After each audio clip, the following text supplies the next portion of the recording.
BNP যে সমস্ত বিষয়গুলো নোট অফ ডিসেন্ট দিয়েছে এগুলো যদি পাবলিকলি আমরা আলোচনা করি তাহলে এটা কিন্তু জনমত কিন্তু বিএনপির বিপক্ষে যাবে।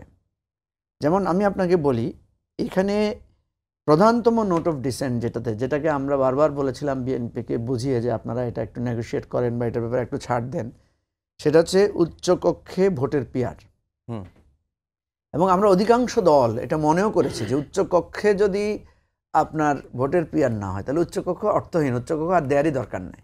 তা আমরা যে এই যে মতটা দিয়েছি সেই মতটা তো এখানে লেখা হয় নাই, তাহলে আমরা তো এখন বলতে পারি আমাদের মতটা আসলো না কেন। আমরা তো বলতে পারি যেটা আমাদেরকে অবহেলা করা হয়েছে, আমাদেরকে তুচ্ছতাচ্ছিল্য করা হয়েছে।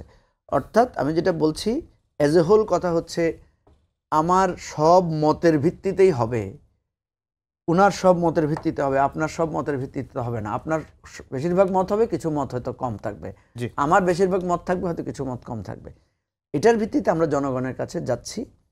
জনগণ যদি ধরেন কালকে মানে পরশুদিন একটা টক শোতে একজন যিনি রাজনৈতিক বিশ্লেষক হিসেবে খুব ফেমাস, উনি বললেন যে বিএনপিকে না ভোটের দিকে ঠেলে দেওয়া হচ্ছে।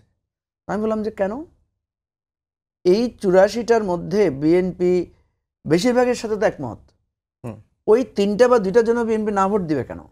আর বিএনপি যদি না ভোটই দেয়, হ্যাঁ, তাহলে পুরো বিএনপি আমরা যে আশঙ্কাটা করেছিলাম যে আসলেই তারা জুলাই সনদ বাস্তবায়নের ব্যাপারে মানে সংস্কারের ব্যাপারে অনাগ্রহী, সেটাই তো প্রমাণিত হবে।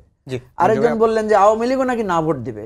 আরে এই জুলাই সনদ বাস্তবায়ন হলে তো সবচেয়ে বেশি লাভবান হবে আওয়ামী লীগ, কারণ এই জুলাই সনদে তত্ত্বাবধায়ক সরকারের কথা বলা আছে। তত্ত্বাবধায়ক সরকার থাকলেই তো আরেকটা রাজনৈতিক দলের নির্বাচিত হওয়ার সুযোগ আছে, আদার দেন তো একদলীয় নির্বাচন হবে।